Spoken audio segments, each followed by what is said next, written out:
Good evening, miss. I'm Dr. Reid. I'd like to ask you a few questions. I know what you're thinking. A tall stranger who meets a girl in the street at night. It reeks of the penny dreadfuls. But I mean you no harm, truly. I know you understand what I'm saying. Your silence has nothing to do with you being mute, does it? Tell me about Richard Nethercott. I understand he is quite fond of you, Melia.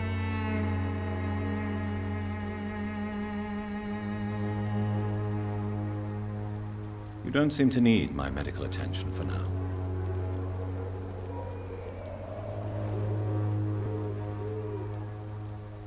Very well. Goodbye then.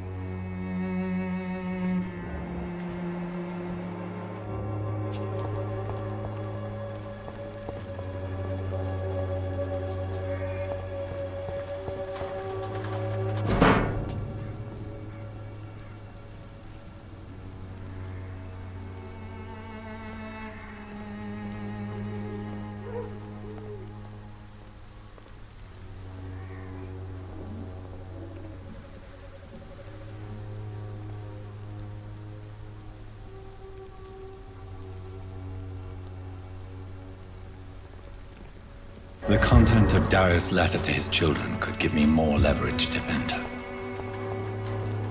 Darius is a bit less of a mystery now. It should not be that difficult to incite him to let me in.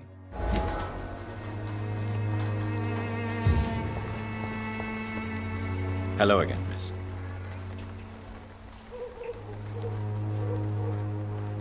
Melia, I know you work for Dorothy Crane. Please tell me about her secret dispensary.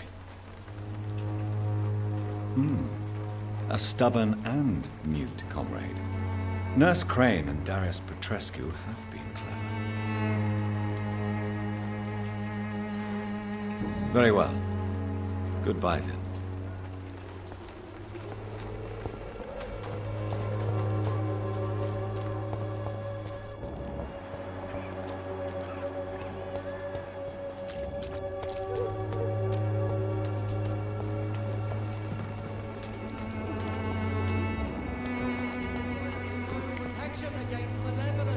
Don't be shy, handsome. What can Christina do for you? I'm not looking for what you're selling. But I'd like to ask you a few questions, if I may. I'm a doctor. Dr. Reid. All right then, but be quick. Though I usually get paid when I open my mouth. Do you know Nurse Dorothy Crane from the Pembroke Hospital? Anything you can tell me about her would be helpful. I don't know her. But I know her name is Dorotea Crăciunescu. She came from Romania like me and many others. You seem to respect her. Dorotea helps the sick people of Whitechapel. Everyone should respect that. Christina, have you been examined?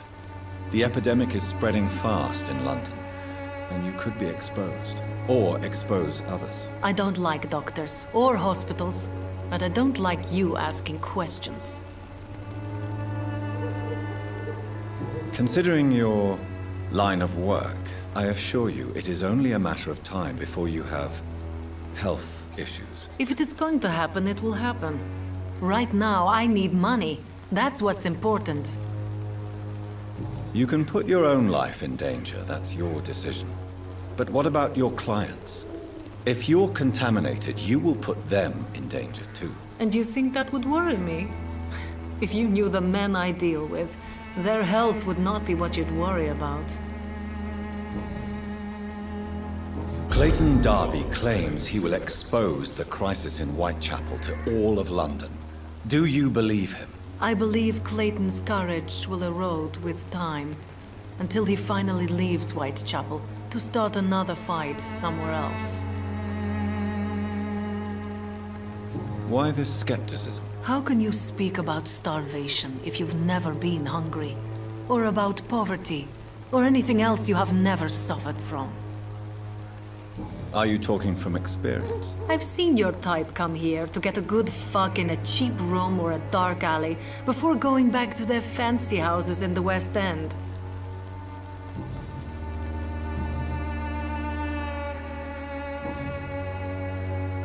Tell me about yourself. Are you joking with me?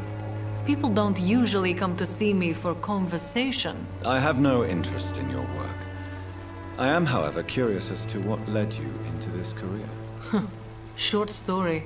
The war, exile, and England. This country is not especially welcoming. I've been refused many jobs because of where I am from. I had few options left.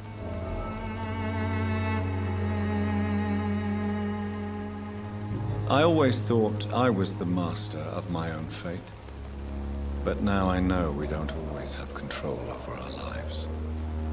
I don't judge you. You know, this money is not only for me. I have good reasons to need this money quickly, but it is not your concern, Doctor. Goodbye, miss. Take care of yourself as best you can.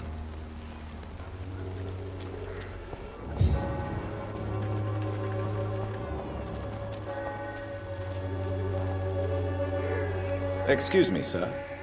I have a few questions for you. Another journalist? I didn't answer the first one, so piss off! I'm not a journalist, I'm a doctor. A doctor, you say? It's quite a rare breed in this part of town. Really? But still, here I am. Dr. Jonathan Reid, at your service. I'm Joe Peterson to some, but Colossus Joe to most. And I don't remember asking for your service, sir. Have you heard of a nurse named Dorothy Crane? She's a colleague of mine, and is supposed to live around here. Dorothy Crane? Yeah, I know her. One of the few good souls who dare to help the sick around here. Could you please tell me more about her? She's a nice girl. Tries to help the migrants. I offered to give her a hand, but she said my reputation would attract too much attention. According to you, physicians are scarce in this part of town. Why is that? Not familiar with this neighborhood, are you? I guess your fancy colleagues are too afraid of being stabbed in the back. This part of town does have quite a reputation. Would you say it's justified? Totally. Look at me, for instance. I always look my opponent in the eye before knocking him out. May I ask what you do around here? I do whatever I want, and sometimes even more. Now sod off.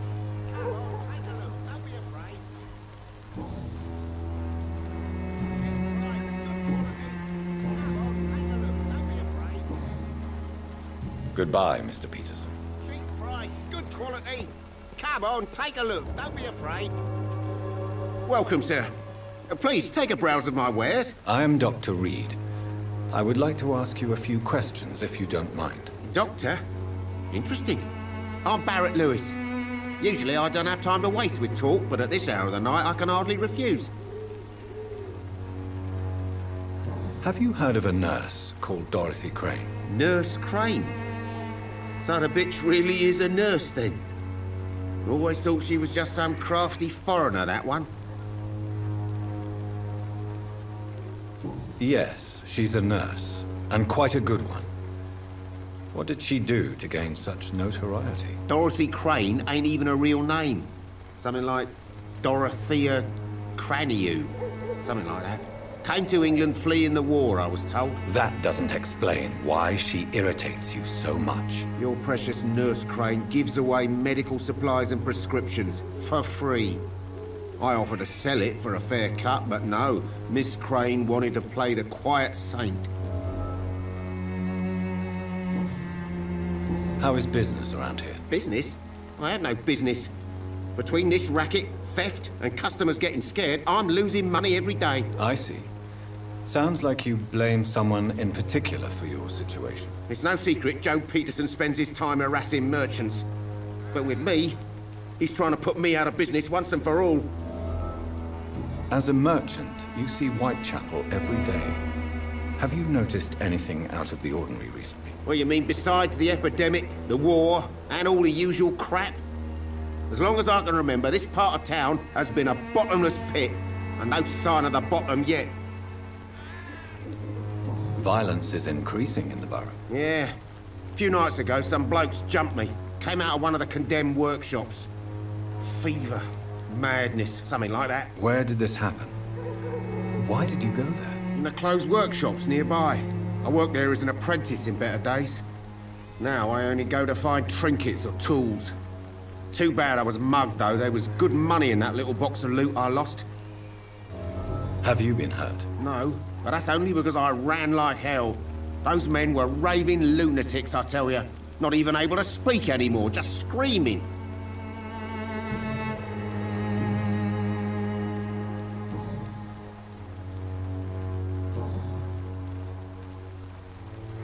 Goodbye for now, Mr. Lewis.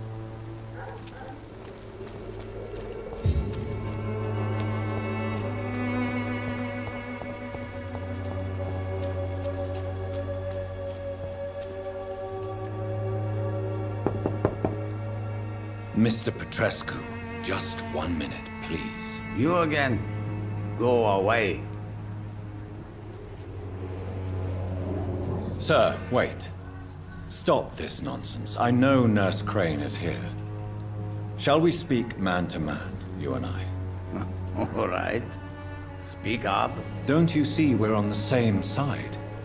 We fight to help the poor, sick, and abandoned. I'm nothing like you, Mr. Doctor. Yes, you are. You too believe in providing medical care without charge. You know what we have to sacrifice to make the world a better place. I have to admit your words have conviction. All right, I'll let you see Dorotea. Don't make me regret this, though.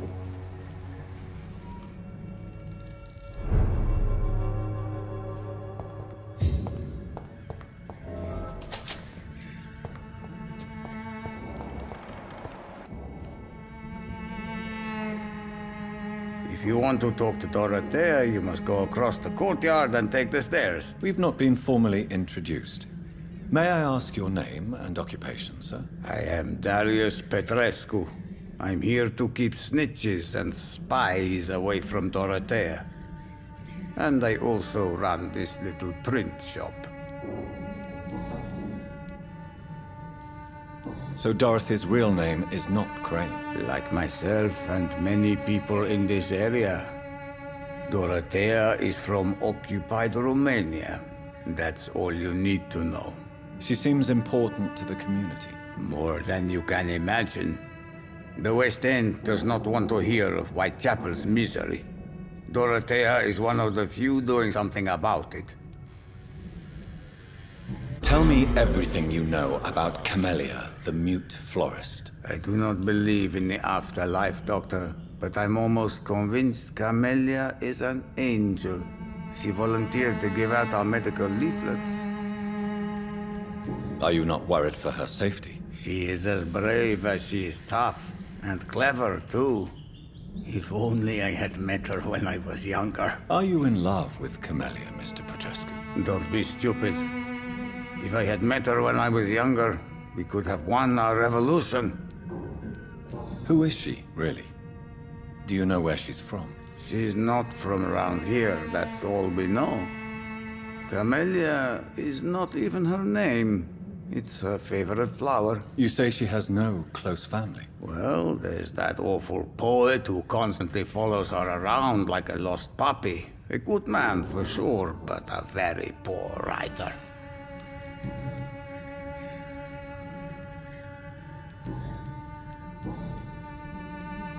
I know you fought for your country when it was occupied, Darius. Tell me more about it. I know my days are numbered, and I know I won't see my homeland again. But I fought for Romania all my life, and I will until my last breath. But Romania escaped the grasp of the Austro-Hungarian Empire. It's a free country again. But it's not the country I fought for. My homeland is not appeased, Doctor. And I still see a dark future ahead for my people. Do you have any family left, Mr. Petrescu? Children or grandchildren? Who knows? I have abandoned my people for so long, they might as well be dead. As dead as I am for them, I suppose. Don't be embarrassed, sir. If you must know, my own father disappeared many years ago, and I forgave him. It's quite awkward to talk about our families like this, but thank you, Dr. Reid. I appreciate your trust. This war won't last forever.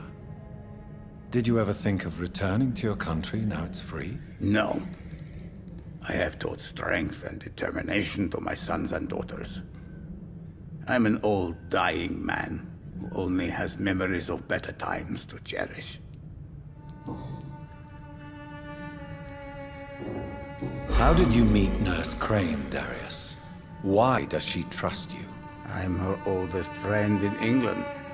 Dorotea and I share many ideas about this country and about the country we left. You mean occupied Romania, don't you? Even if not directly, I fought against your enemies. Really? Then perhaps you have more in common with Dorotea than meets the eye, Dr. Reid. Goodbye, Mr. Petrescu.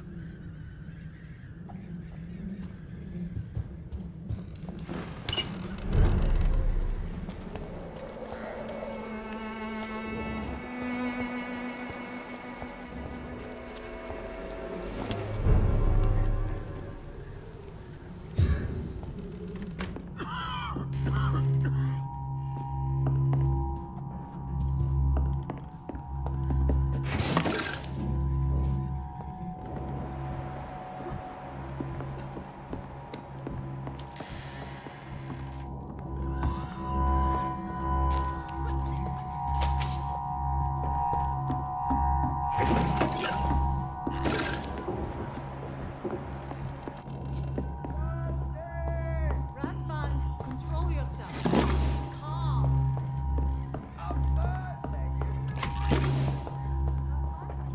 Can you hear my voice?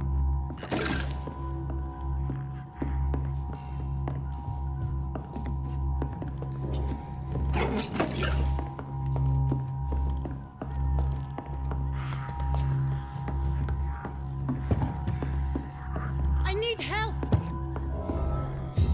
What do we have here, nurse? Patient Razvan Vasily, high fever running on 3 days. Complaints of dizziness, muscle aches, and head pain, diagnosed with influenza. Treatment? Aspirin and salicin for the fever and discomfort, liquids for dehydration, but he's having trouble keeping even water down. Thank you, nurse. Anything else I should know? He did lose consciousness this morning, but he's never had convulsions like these. He's not convulsing, he's choking. He's not getting any air. Scalpel! Hand me that scalpel! What can I do, Doctor?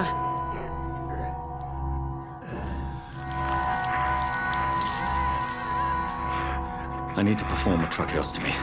Short pipe. That rubber tube will do. We're going to cut a passage for air through the neck. Yes, Doctor. He's breathing again, but he's coughing up blood. Internal hemorrhaging. I need to make another incision into the chest cavity to drain the fluids from the lung. Prepare another tube. A thoracostomy? Doctor, we've nothing to fight the infection. We need an aseptic environment.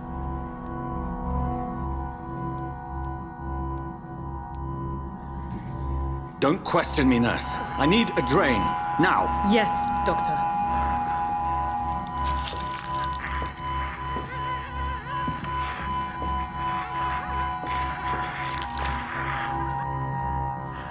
He's still bleeding, Doctor. I'm losing his pulse. The drain must have punctured the intercostal artery. There's too much blood. Are you all right, Doctor? I can't see.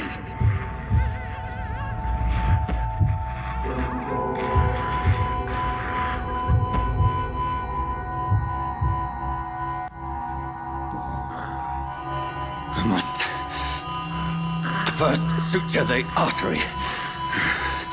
Find the wound. The source of the blood. Needle and thread, Doctor.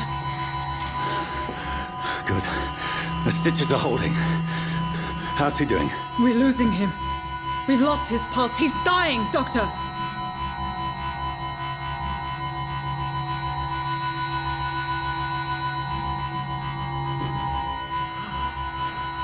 A dose of epinephrine, now. Yes, Doctor.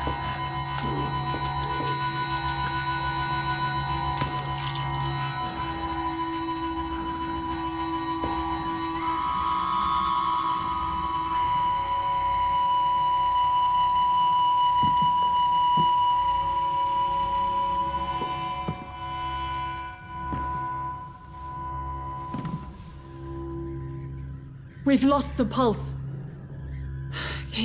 He's gone, Doctor. Nurse, we did everything we could. Yes, I know. You are true to your reputation, Dr. Reid. Dedicated and precise. No one could have done more. This was not an influenza-induced seizure. I've never seen symptoms like these on the continent. Neither have I. But the previous symptoms leading up to this attack were the same, indistinguishable from the epidemic. No. There was something more vile in these reactions. Something primitive. There have been numerous reports of mental breakdowns caused by the fever that accompanies the flu itself, Doctor. Yes, but... I'd best take some samples of the blood for analysis.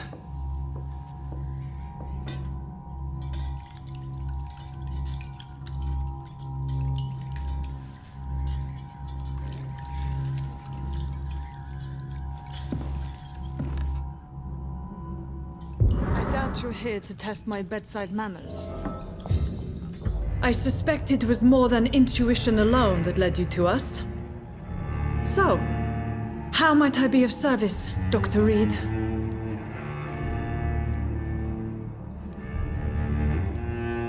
Your heart might be in the right place, but you can't carry on with this blackmail.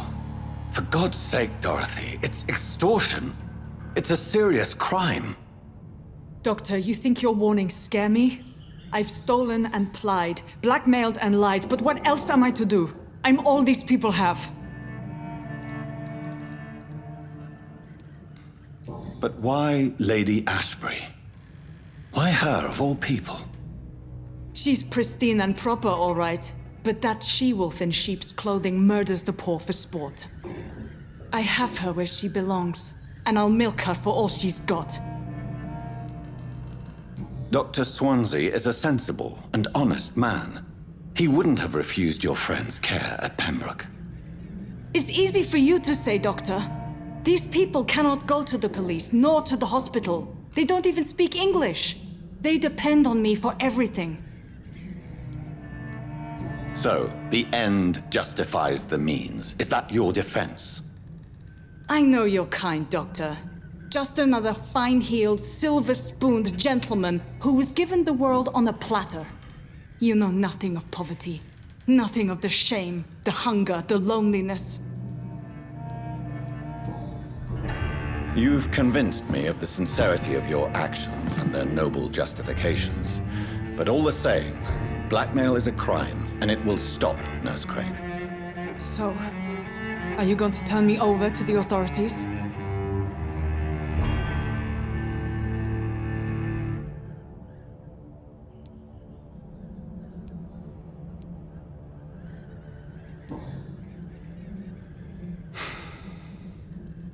No. Your place is here. Jailing you would be an even greater crime. So, here is my proposition. I'll look the other way on your little enterprise. In exchange, you will resign from the Pembroke Hospital and provide me with medical supplies when the need arises. Dr. Reid! That sounds like a business proposition. My accomplice, then. No, just a privileged client. My research may require the occasional rare piece of equipment or ingredient. I'll pay good coin in exchange, fair and honest, to help finance your noble endeavors.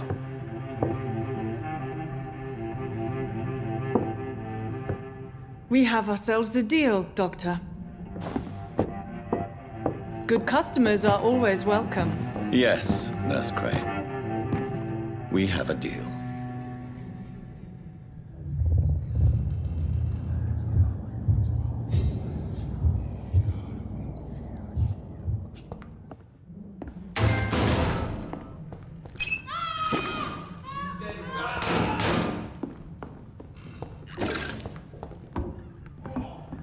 It's locked, all right. I smoke too much, I drink too much, I tell myself